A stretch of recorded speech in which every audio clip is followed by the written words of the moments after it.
Measles has now spread to 159 people in Texas, and 10 other states are reporting cases of measles, including one here in Florida.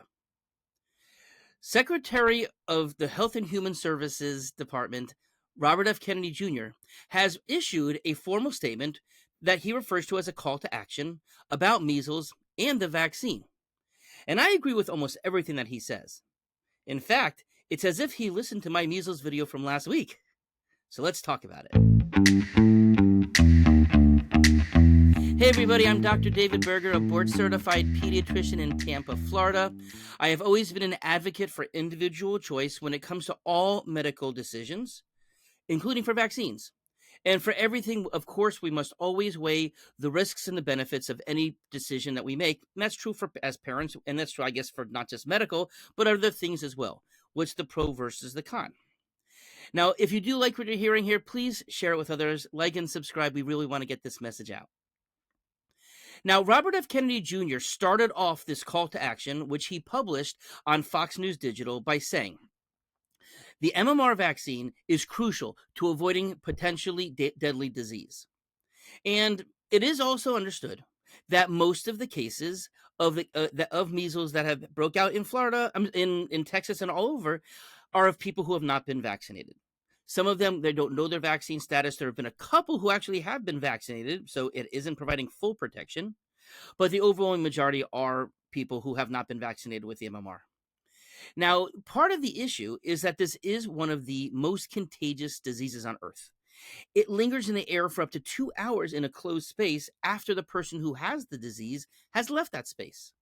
It's also estimated that about 10 people will be exposed to every one person who has measles. It doesn't mean that they're going to catch it. Of course, some of them may have protection already, but that's the average number. And of course, the more non-vaccinated people that are around that person, the more likely that they're going to catch it because of how incredibly contagious it is. Now, it is also important to remember it does start off with a general flu-like illness, fever, congestion, maybe a little cough, fatigue, but the rash that's so well known, this red, bright rash, that doesn't happen until 5 days into the disease. And so a person is contagious all the time without knowing that they are, or that their child does have measles.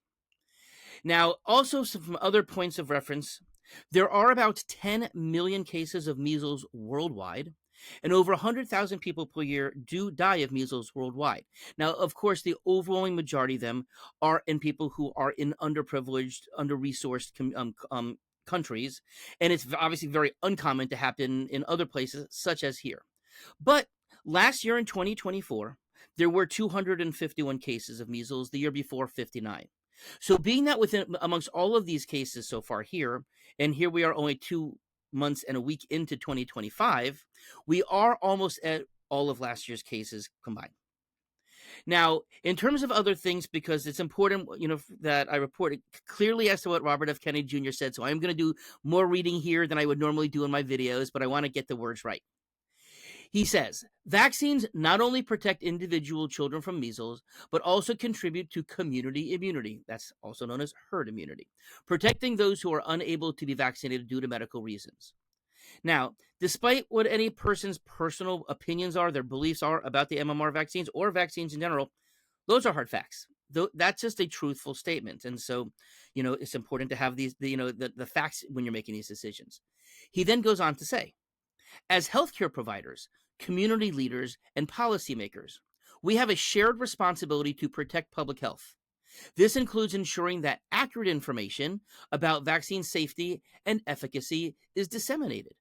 We must engage with communities to understand their concerns, provide culturally competent education, and make vaccines readily available for all those who want it.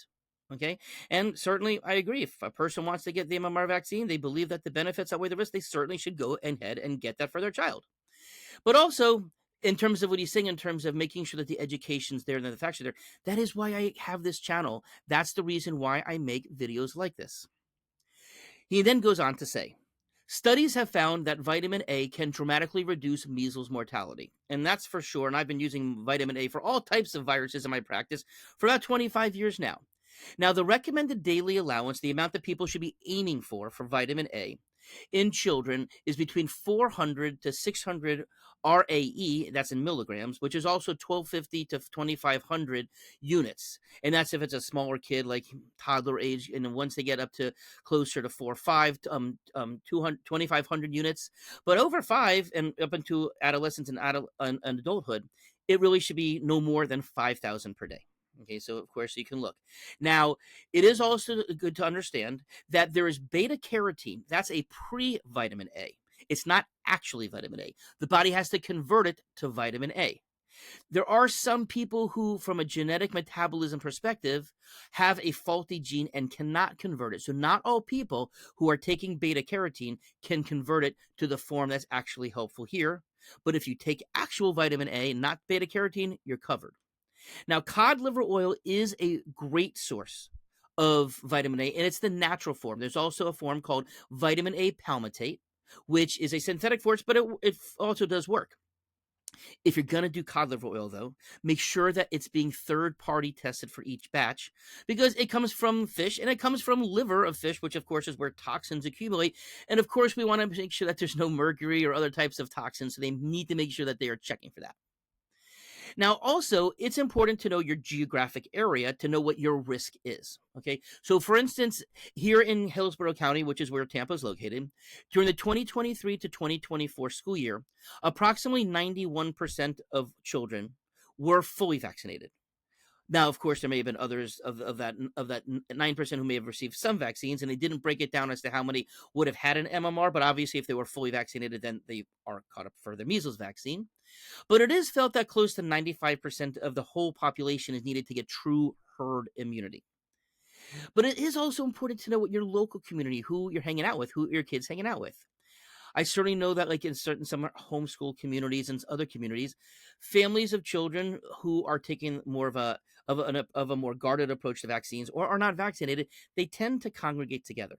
And of course, that does make for a pod of unprotected people, right? So yes, of course, if one kid ends up catching measles in a pod, then there's a really good likelihood that almost all those other kids are going to catch it. So of course, you know who your community is and who your kid is hanging around. That will also play a bit as to what the true risk is. Now, of course, it's not like you're going to walk around asking people, what's your vaccine status? What's your vaccine status? But people do kind of talk about it. And of course, you may just know because you know who your friends are and you may have talked about it before. Now, Robert F. Kennedy Jr., he concluded with the following, and a little bit of this is redundant, but this is the whole statement. Parents play a pivotal role in safeguarding their children's health. All parents should consult with their healthcare providers to understand their options to get the MMR vaccine. And the options are you get it or you don't.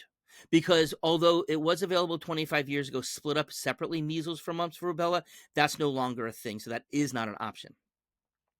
He went on to say, the decision to vaccinate is a personal one. Vaccines not only protect individual children from measles, but also contributes to the community immunity, protecting those who are unable to vaccinate due to medical reasons. Now, that to me does not sound like an anti-vaccine message. In fact, he is kind of making a strong case for the vaccine.